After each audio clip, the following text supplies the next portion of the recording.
El concepto de sombra fue acuñado por primera vez por el psiquiatra suizo Carl Jung, que describe aquellos aspectos de la personalidad que elegimos rechazar y reprimir. Por una razón u otra, todos tenemos partes de nosotros mismos que no nos gustan o que creemos que a la sociedad no le va a gustar, por lo que empujamos esas partes hacia nuestra psique inconsciente. Esa colección de aspectos reprimidos de nuestra identidad es a lo que Jung se refirió como nuestro yo sombra. En lugar de afrontar algo que no nos gusta, nuestra mente finge que no existe. Impulsos agresivos, imágenes mentales tabú, experiencias vergonzosas, deseos sexuales inaceptables, impulsos inmorales, miedos, deseos irracionales son algunos ejemplos de aspectos oscuros que todas las personas contenemos, pero no admitimos que tenemos. Ahora, ¿cómo se origina el yo sombra? Desde pequeños nos enseñan que ciertos comportamientos, patrones emocionales, deseos sexuales, elecciones de estilo de vida son inapropiados. Los humanos somos criaturas sociales y lo último que queremos es ser rechazados o por nuestra familia o por nuestra sociedad. Entonces, para evitar esa exclusión, hacemos lo que sea necesario para encajar. En nuestra infancia es donde comenzamos a entender dónde está la línea entre lo que es aceptable y lo que es inaceptable, y nos pasamos el resto de nuestra vida tratando de seguirlo. Cuando cruzamos esa línea, sufrimos el dolor de la reacción de los demás. Ahí es donde la gente nos juzga, nos condena, chismea sobre nosotros y las emociones desagradables que acompañan a esa experiencia pueden volverse rápidamente abrumadoras. La única manera de escapar de ese dolor recurrente es enmascararlo. Entonces nos contamos historias sobre quiénes somos, quiénes no somos y qué nunca haríamos para protegernos de sufrir las consecuencias de ser un excluido. En última instancia, creemos estas historias que nos contamos y una vez que desarrollamos esa creencia firme, inconscientemente descartamos cualquier otra información que la contradiga. La sombra de cada uno de nosotros se desarrolla en la infancia. Para llegar a un acuerdo con nuestra sombra, debemos reflexionar sobre nuestras experiencias y encontrar lo que ha sido reprimido. Muchas veces hemos sido ridiculizados por nuestros padres o por algún familiar exponiendo alguna travesura que no queríamos que fuera expuesta, pero que a ellos les resultaba graciosa. No lo hicieron de malos, simplemente no conocían esta información, por lo tanto eran ignorantes del resultado de esas exposiciones. Hoy vemos muchas situaciones donde ridiculizan a los niños en videos que se vuelven virales y son los mismos padres quienes originan sombras enormes en sus hijos por el hecho de conformar a sus propios egos.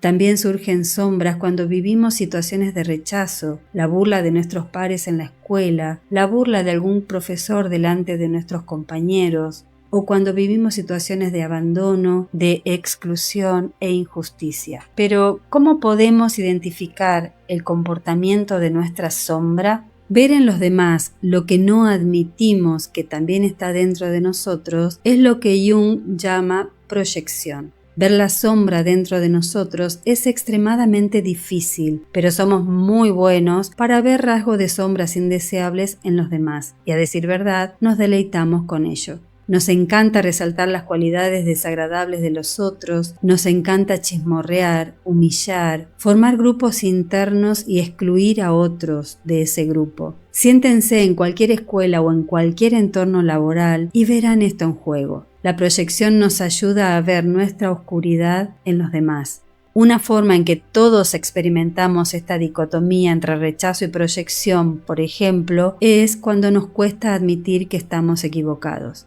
La mayoría de las personas odian admitir cuando se equivocan porque hacerlo va acompañado de emociones incómodas como la culpa, la inhibición y la vergüenza. Por lo tanto, en lugar de afrontar la posibilidad de estar equivocados, las personas suelen hacer todo lo posible para demostrarse a sí mismas y a los demás que tienen razón, incluso si esto significa herir a otra persona.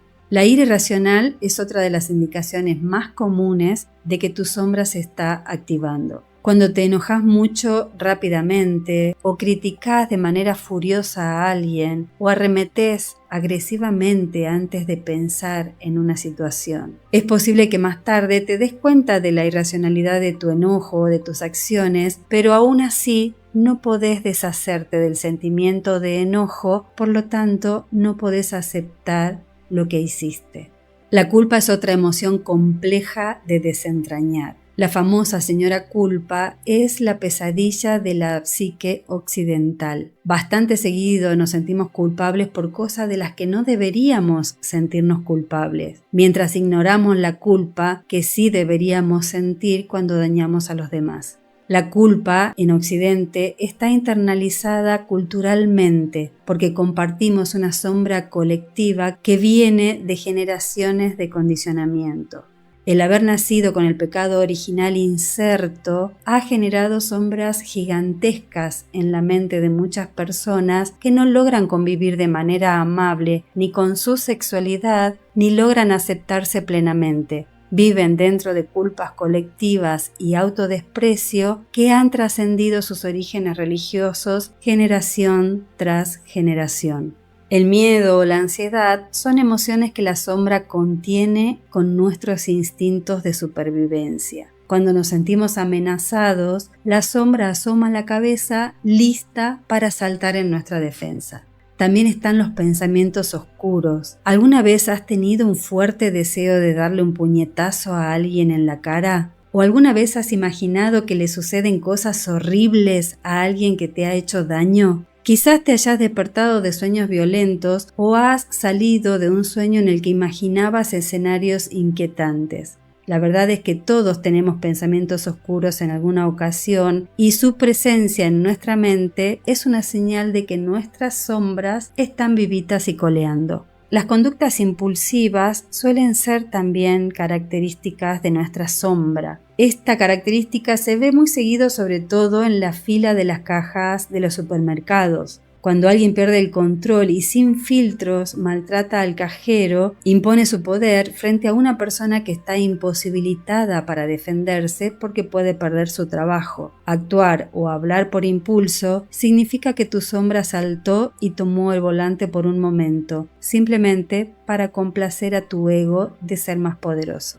Como personas educadas, modernas y despiertas, se supone que no debemos odiar a nada ni a nadie, pero entre vos y yo siempre hay una persona que no soportamos en absoluto. Todo en ellos nos pone nerviosos y probablemente ni siquiera sepamos el por qué. En realidad nunca nos han hecho nada malo, pero hay algo en ellos que nos hace rechinar todos los engranajes. Lamento informarte que en este caso estás frente al espejo de tu propia sombra.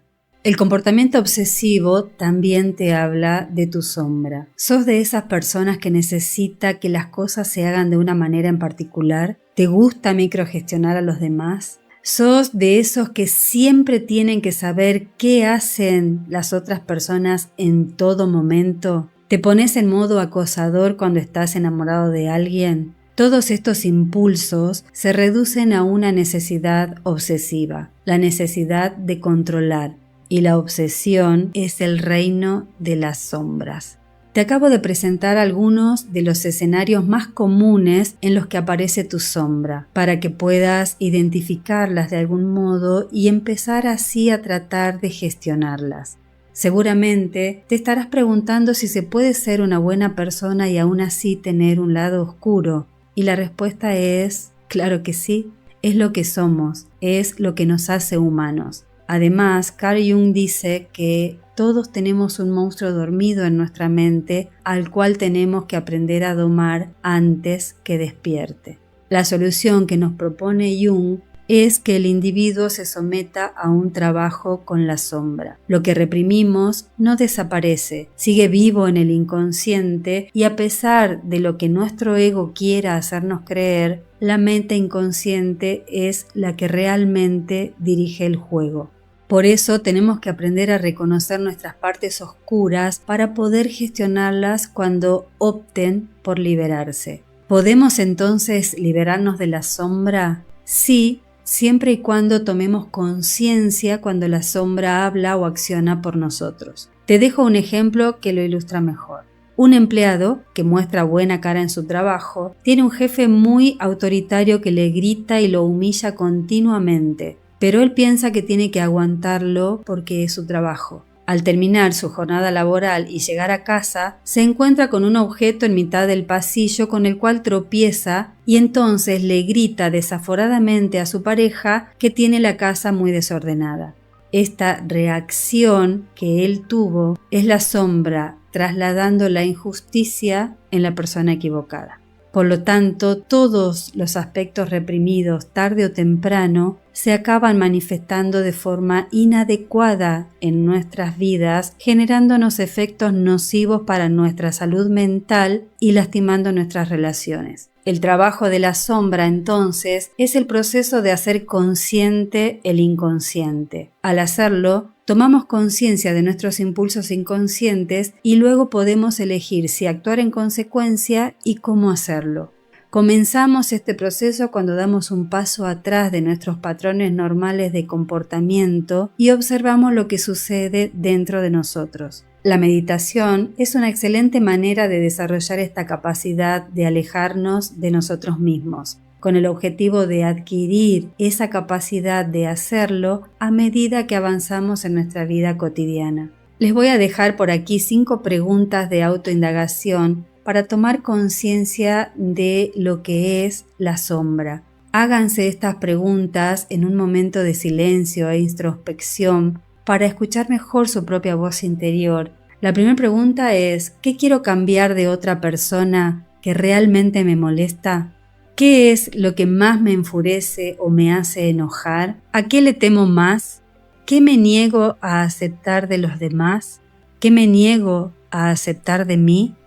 Si no reconocemos nuestra sombra, nos mantendremos siempre apegados al pasado y a nuestras historias, las cuales repetiremos una y otra vez.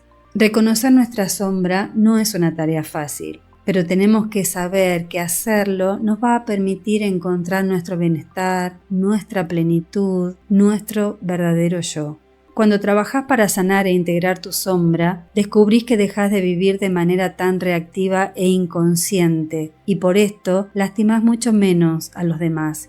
Generás confianza en tus relaciones y las personas cuyas vidas tocas se abren a los demás, construyendo así relaciones mucho más saludables y duraderas. Carl Jung escribió: un hombre poseído por su sombra siempre está en su propia luz y cayendo en sus propias trampas, viviendo así por debajo de su propio nivel.